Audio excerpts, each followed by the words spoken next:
किसी को कोई सवाल होगा तो इसी दरमियान जो है वो फिर वो पूछ लेगा बच्चा। तो guardian is a person having the right over the minor or his property or both is called guardian। जैसे गार्जियन हम कहते हैं उसको जो किसी भी चीज का लुक आफ्टर करने के लिए किसी की अगर जिम्मेदारी लगाई जाती है तो उसको गार्जियन कहते हैं। Guardianship means obligation to take care of the property और द चाइल्ड, बोथ दोनों का भी हो सकता है। यहाँ पर हम जो बात कर रहे हैं गार्जियनशिप की वो हम किसी माइनर के बारे में, माइनर या फिर इंसेन पर्सन की बात करें, ठीक है। इंसेन यानी जो शख्स अक्ल शऊर ना रखता हो या मेंटली डिसऑर्डर्ड हो तो उसकी हम बात करते हैं रिटार्डेड पर्सन। अच्छा, who has prior right to be guardian? As per law father and mother have priority right to be guardian. माँ और बाप जो है इनका हक सबसे पहले है। तो फादर क्या हुआ? फादर तो नेचुरल गार्जियन है, अल्लाह ताला की तरफ से जो जिम्मेदारी माइनर की है वो फादर के ऊपर है।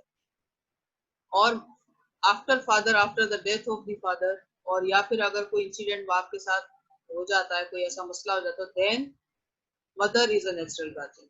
तो ये जो गार्जियनशिप है कुदरती तौर पर जो दी गई है अल्लाह ताला की तरफ से, जो ये जिम्मेदारी डाली गई है वो माँ और बाप के ऊपर डाली गई है। लेकिन इन केस अगर माँ और बाप दोनों ना हो या कोई ऐसी सिचुएशन बन जाए कि मदर और फादर जो है, मदर या तो फादर की डेथ हो जाती है तो फिर मदर अगर इस लाइफ ना हो, बीमार हो किसी वजह से या कोई प्रॉब्लम हो उसके साथ, तो फिर ऐसी सिचुएशन अगर बन जाए तो उसके अंदर क्या हो, ठीक है, उसके लिए और फिर मदर और फादर के ऊपर किसी बच्चे के राइट्स क्या है, इस हवाले से इस्लाम क्या कहता है, ये हमारा आज का है टॉपिक गार्जियनशिप।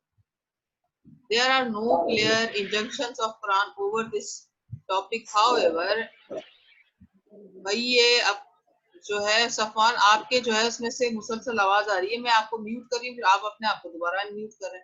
तो म्यूट में कर रही हूँ इसलिए ताकि हमारे जो लेक्चर है उसमें डिस्टर्बेंस पैदा ना हो।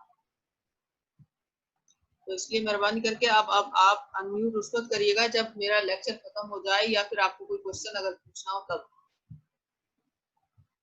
अच्छा जी, there are no clear injunctions of Quran over this topic, however indirect guidance is available to reach the conclusion. Guidance regarding fosterage, Quran fixed the period for the feeding to child up to 2 years. However, this does not relate to the guardianship, but the definitely priority right verse to mother is entitled to the custody या फिर हिजानत कहते हैं हम उसे, जो बच्चे child custody जो होती है उसको इस्लामिक उसके जो वर्ड यूज होता है वो हिजानत है, of her male child until he has the completed age of 7 years and of her female child until she has attained puberty. There is a guidance in tradition of Hazrat Muhammad sallallahu alaihi wasallam. A woman came to him and asked about the custody of his children. He said, they will remain under your custody till 7 years. The right of the guardianship shall continue if she divorced or her husband died and she does not remarry. If she remains, then court shall decide the guardianship of children. It shall be taken into consideration whether to whom she remains. यानी जो mother है, sorry, whether to whom she remarries. अब ये है कि अगर वो जो है औरत रीमैरी कर लेती है, दोबारा शादी कर लेती है फादर की डेथ के बाद, तो फिर बहुत सारी बातें देखनी होगी कोर्ट को कि जिस शख्स के साथ जो चाइल्ड है वो जो है वो बेबी बॉय है या बेबी गर्ल है, और फिर ये भी देखना होगा कि जिसके साथ उसने रीमैरी किया है वो शख्स प्रोहिबिटेड डिग्री में आता है बच्चे के साथ या नहीं आता, या फिर ये कि वो उस क्लोज रिलेशन में है या नहीं, बहुत सारी चीजें उसके अंदर, क्योंकि welfare of the minor is the priority basis, it is the primary duty of court to secure the welfare of the minor. तो कोर्ट की ड्यूटी बनती है कि वो ऐसा डिसीजन करे कि बच्चे की जो है वो भलाई हो उसके अंदर। Duration of guardianship, there are different opinion over this topic as follow. Hanafi school of thought का क्या कहना है? It shall remains in force till child attains self-feeding in case of boy. Guardianship of a girl shall continue till she attains the age of puberty. 6 और 7 years जो है वो boy के लिए है और गर्ल के लिए तो जो टाइम पीरियड है वो जब तक कि वो प्यूबर्टी की एज को ना पहुंचे, और काफी सारे केसेस में ऐसा भी होता है कि जब तक अगर वो गर्ल है तो उसकी शादी ना हो जाए। Then her guardianship shall be transferred towards her father. अगर दोनों में सेपरेशन हो जाती है तब, इन केस ऑफ सेपरेशन हम पढ़ रहे हैं गार्जियनशिप। अगर सेपरेशन नहीं होती तो गार्जियनशिप का क्वेश्चन ही राइज नहीं होता। मालकीज क्या कहते हैं? Boy shall remain under custody of his guardian until he attends the art of conversation, while girl shall be under the custody till her marriage. Shafi school of thought का क्या कहना है कि guardianship shall remains in force until 7 years for both boy or girl. After 7 years, the will of the both shall be determined the guardianship. Shia school of thought का कहना है कि custody of a boy restrict to 2 years while it extend to 7 years in case of girl. Priority right vested to the mother and her father and then father. It is not noteworthy that the de facto, in fact, or constructive guardianship vested to mother, while de jure, actual or in the eyes of law, guardianship vested to father.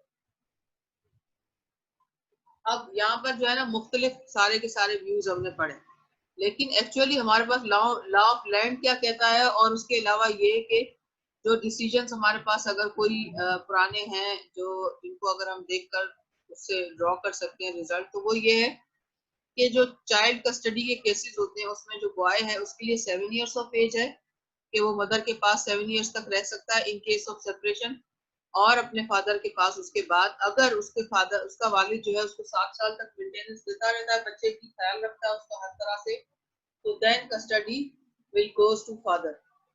और in case of girl के अगर लड़की की बात है, अगर उसकी mother remarry नहीं करती तो लड़की की शादी तक उसकी कस्टडी मदर के पास ही रहेगी, फादर के पास नहीं होगी।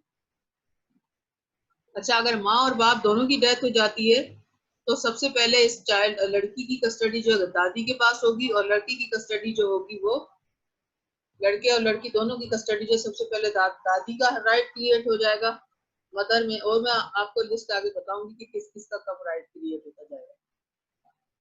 अच्छा जी,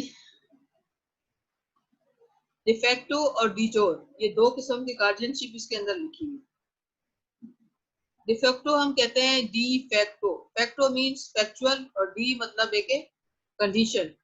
डिफेक्टो मींस फैक्चुअल जो कंडीशन है जो इनफैक्ट और कंस्ट्रक्टिव यानी जो अगर आप देखें घर के अंदर भी तो जो जाहिर जरूर जो नजर आने वाली सूरत हाल है या जो प्रैक्टिकली लुक आफ्टर करने की जो जिम्मेदारी होती है वो मदर के ऊपर, बच्चे को खा रही है, बिता रही है, खिला रही है, पिला रही है, उसका हर तरह से ख्याल रखती है। लेकिन अगर हम लीगली देखें डीजोर, तो कानूनी तौर पर कुरान पाक के अंदर ये लिखा हुआ है कि अगर कोई औरत आपके यानी आपकी बीवी भी अगर आपके बच्चे का ख्याल रखती है तो फादर को डायरेक्शन दी गई है कि वो उनकी उसका जो खर्चा है वो पे करे, यानी डिजोर यानी कानूनी तौर पर लीगली जो गार्जियनशिप है it belongs to father. Maintenance to provide the expenses of for the subsistence necessities for life is responsibility of father। ये प्योरली फादर की जिम्मेदारी है कि वो बच्चे को मेंटेन करे, लेकिन अगर father in the case of death of father अगर वालिद की डेथ हो जाती है तो फिर ये जिम्मेदारी जो है ऑटोमेटिकली शिफ्ट होकर मदर की तरफ आ जाएगी। For the whole period determined factors in guardianship is welfare of the minor and not otherwise। अब ये जो ऊपर हमने इतने टाइम का जिक्र किया है 7 साल तक लड़का रहेगा अपनी माँ के पास और उसके बाद जो है लड़की का, तो ये सारे सिर्फ जो फैक्टर्स हैं वो इसलिए कंसीडर किए, ये जो एज रखी गई है कि वेलफेयर ऑफ माइनर को देखकर ये एज डिटरमिन की गई है, क्योंकि बच्चा जब अगर छोटा होगा उसको मदर के अलावा कोई भी नहीं संभाल सकता, no one in this world. अच्छा, और माइनर क्या है? Who is the minor? Any child either boy और girl less than the 18 years of age is minor. This age extend to 22 years, even 22 साल तक भी हम कंसीडर कर सकते हैं, लेकिन क्योंकि मेडिकल एविडेंस हमें बताती है कि बच्चा जो है आफ्टर 18 इयर्स लड़की या लड़का दोनों ही जो है वो प्यूबर्टी की एज को पहुंच जाते हैं, तो इसलिए 18 इयर्स ऑफ एज जो है वो अमूमन कंसीडर की जाती है माइनॉरिटी से पहले, यानी जो 18 इयर्स है इस पे माइनॉरिटी एंड हो जाती है। This age extend to 22 years where the guardian has been appointed by the court. In Islamic personal law, age of the puberty is 15 years. Age of the puberty is declaration of termination of minority. यानी जब कभी भी बच्चा जो है वो अपनी puberty की एज को पहुंचेगा तो टर्मिनेशन जो होगी वो ऑटोमेटिक हो जाएगी guardianship. It should be expressed and evident. Without proof it shall not be valid. यानी जब तक कि कोई उसका प्रूफ नहीं होता कि क्या वाकई ऐसा है, यानी जैसे मेडिकल अगर उसका टेस्ट किया जाए या कुछ ऐसी चीजें हैं उनको कंसीडर किया जाएगा. अच्छा, अब अपॉइंटमेंट ऑफ गार्जियन की तरफ आ जाते हैं. Following points are important to be noted in the appointment of guardian of minor, but the main object is welfare of the minor. देखा ये जाएगा सबसे पहले कि बच्चे की वेलफेयर कहाँ है. अगर मिसाल के तौर पर मदर जो है वो वेल ऑफ है और जॉब करती है, या फिर उसके पास जो है वो मतलब ख्याल रख सकती है उसका, और फादर के पास जॉब नहीं है, वो जॉबलेस है, या उसके पास वो वेल ऑफ नहीं है, वो अपने बच्चे की एजुकेशन या उसकी हेल्थ वगैरह का ख्याल नहीं रख सकता, तो ऑब्वियसली कोर्ट जो है प्रेफरेंस मदर को देगी. और अगर जो है वो फादर जो वेल ऑफ है और उसकी जो है वो टेक केयर कर सकता है, उसके पैसे वगैरह सब कुछ है, तो ऐसी सूरत हाल में भी अगर बच्चा टेंडर एज का है तो मदर को कस्टडी मिलेगी अप टू 7 इयर्स लड़के की, और लड़की की टिल प्यूबर्टी. फिर उसके अंदर फादर को ये जो है कोर्ट डायरेक्शन देगी कि आप जो है इसका खर्चा उठाएं और इसको प्रॉपरली मेंटेन करते रहें जब तक कि बच्चा अपने काम खुद करने के लायक नहीं हो जाता और अपने डिसीजंस खुद लेने के लायक नहीं हो जाता. अच्छा, वेलफेयर ऑफ द माइनर जो है वो सबसे पहले उसको नजर में रखना है कोर्ट में. Number 1, mother has the priority vested right of the guardianship. Mother का जो राइट है वो सबसे पहले प्रायोरिटी बेसिस के ऊपर होता है, क्योंकि जब बच्चा टेंडर एज का है और वो अपने ख्याल खुद नहीं रख सकता तो उस वक्त सिर्फ मदर ही है जो उसका ख्याल रख सकती है. Religion is also important for from the inheritance point of view. अब क्या हो जाता है कि उसके अंदर मजहबी, क्योंकि पर्सनल लॉ जो है वो डील करता है पर्सन के साथ में और उसकी जो जो भी उसके मामला होते हैं, तो पर्सनल लॉ आपका जो है, जो भी आपका जो मजहब, इस्लाम भी हो सकता है और क्रिश्चियनिटी भी हो सकता है, हिंदुइज्म भी हो सकता है, तो जो भी मजहब के अंदर अगर किसी किस्म की कोई गार्जियनशिप के बारे में कुछ चीजें अगर डिटरमिन्ड है, प्री डिटरमिन्ड है, तो वो जरूर कंसीडर की जाएंगी.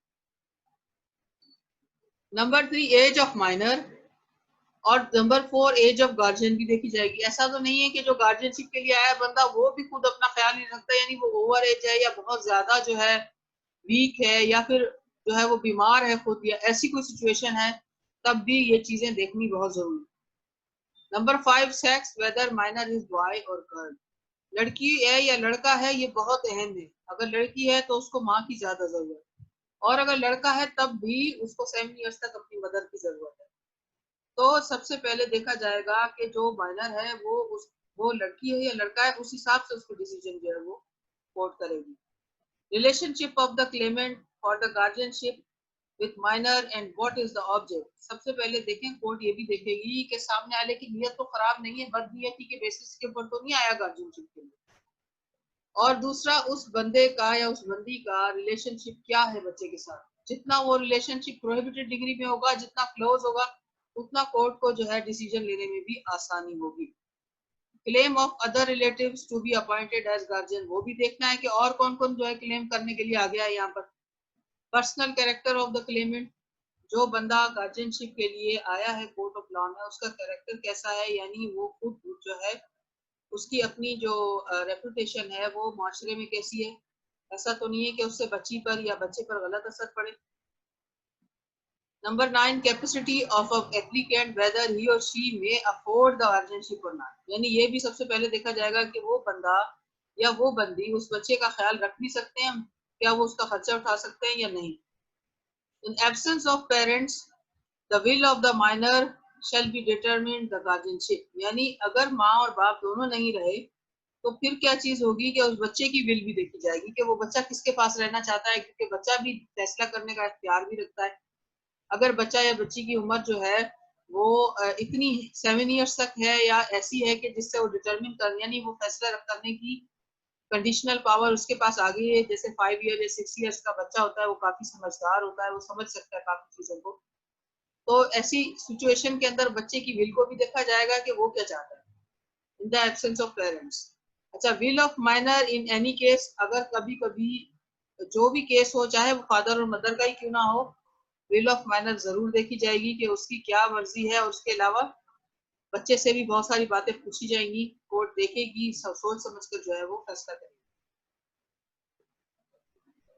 अच्छा जी, काइंड्स ऑफ गार्जियनशिप क्या है? There are 4 major kinds of guardianship. Number 1, guardian of marriage. Guardian for marriage, अगर किसी की जो है वो मैरिज जो है उसको जो है वो मैनेज करना है और उसको करना है, तो उसके लिए भी गार्जियनशिप होती है। सबसे पहले कौन है गार्जियनशिप फॉर मैरिज में? फादर जो है वो सबसे ज्यादा उसका राइट क्रिएट होता है। Only father is a competent to be guardian. Shafi'i में भी यही है और बाकी स्कूल ऑफ थॉट्स में भी। They endorse the point of view of Shafis, father guardian and grandfather are the competent. और हनीफी स्कूल ऑफ थॉट का क्या कहना है कि other than these relatives also residuaries are competent, यानी अगर ये दोनों हों और इसके अलावा भी कोई दूसरा अगर रेजिड्यूरी में, यानी इन एब्सेंस ऑफ मदर और फादर, वो दूसरा अगर जो है वो रिलेशनशिप मौजूद है और वो बिल्कुल नियर टू है, और सिचुएशन जो भी हो वो भी कॉम्पिटेंट हो सकता है। Guardians must be more than 15 years of age, लेकिन जो गार्जियनशिप के लिए आ रहा है उसका भी मेजॉरिटी एज को पहुंचना जरूरी है। ऐसा नहीं कि छोटा सा बच्चा आ जाए गार्जियनशिप के लिए। नंबर 2 है guardian of the person of the minor, यानी छोटे से बच्चे की देखभाल के लिए या उसके जो है लुक आफ्टर, उसकी एजुकेशन के लिए जो गार्जियन अपॉइंट होता है। Only mother can be guardian as per the following rules.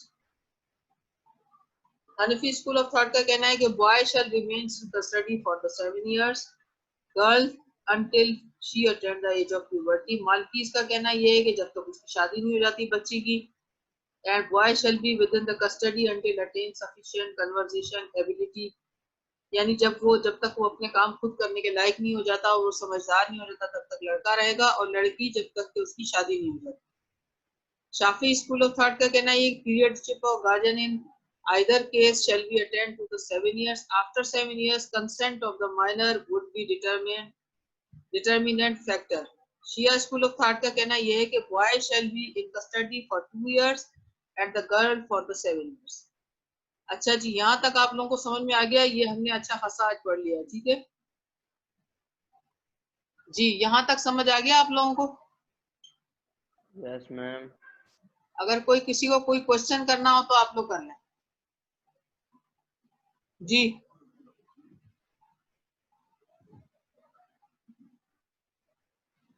Wasim, आपने